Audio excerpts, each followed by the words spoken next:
Olá a todos! Hoje vamos falar um pouco sobre cognição, aprendizagem implícita e explícita e corporeidade. Vamos começar falando um pouco de como nosso cérebro aprende. Em especial, vamos focar no processo de autorregulação. Para isso, é importante entendermos dois conceitos. Metacognição, que se refere ao controle sobre ações e regulação dos nossos processos cognitivos, como, por exemplo, a compreensão de um texto ou aula. Apenas receber esses estímulos não garante o aprendizado do conteúdo, sendo necessário um processo ativo por parte do sujeito para extrair as informações dos textos, vídeos ou imagens, para que então essas informações sejam consolidadas e o conteúdo aprendido.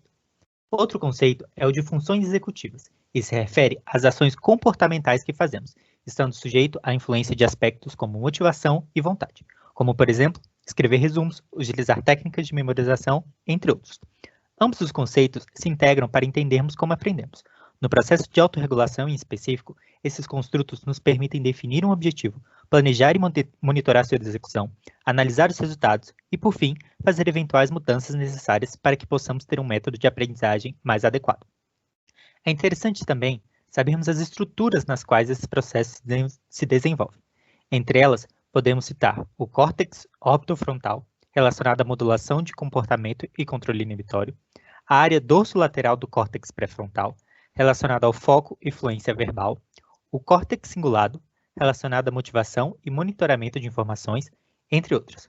Contudo, é imprescindível salientar que, embora as estruturas estejam todas localizadas no lobo frontal, os processos cerebrais não ocorrem em áreas isoladas, mas sim por meio de integração de diversas áreas e circuitos neuronais. Agora vamos aprender um pouco sobre o processo de aprendizagem através de uma perspectiva somada do processo adaptativo do cérebro, do corpo humano, também a processo cultural. A aprendizagem é um processo dialético entre estímulos externos e a capacidade cognitiva interna.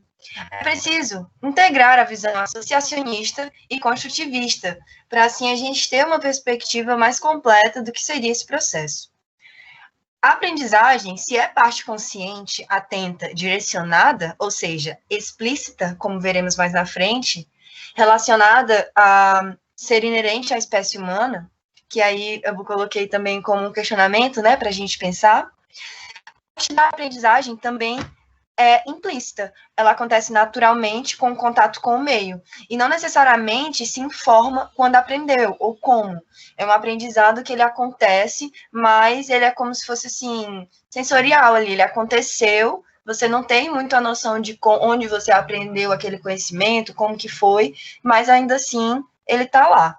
E essa função, né, é inerente a outros organismos. Vamos explorar um pouco essas perspectivas. Por muito tempo, a aprendizagem era vista somente como um modo de ensinar. Hoje já podemos ver que não é bem assim. Ela pode vir tanto da nossa consciência como do nosso viver. Na nossa experiência consciente, acaba tornando a base da aprendizagem explícita, que é algo que conseguimos expressar. Um exemplo é um professor na sala de aula. Ele passa para nós um aprendizado e nós adquirimos. Porém, o que criamos sem estarmos conscientes é a base da aprendizagem implícita e do nosso conhecimento tácito. O nosso conhecimento vai muito além do que conseguimos expressar. Em vista disso, podemos dizer que nem a implícita e nem a explícita podem ser privilegiadas.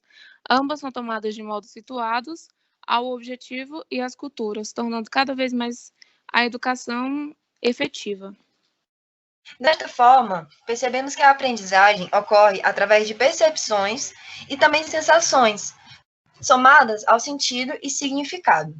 O corpo é aquele, né, um sujeito, um agente, que está sempre vivo e em contato com o meio e com a cultura. É um corpo reagente, é um corpo participante, né?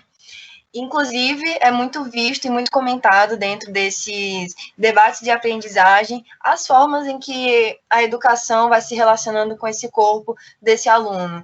Se é um corpo docilizado, se é um corpo dominado, como que acontecem essas relações, né? E assim, a corporeidade é exatamente o pensar disso, né? É pensar essa aprendizagem implícita e explícita e também entender que compreender o corpo, né, a partir de experiências e vivências estabelecidas nas relações com os outros e com o mundo, né?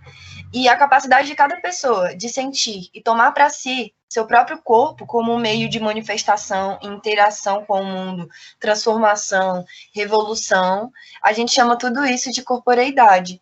Ou seja, é um aspecto importante para a gente levar em consideração no processo de aprendizagem.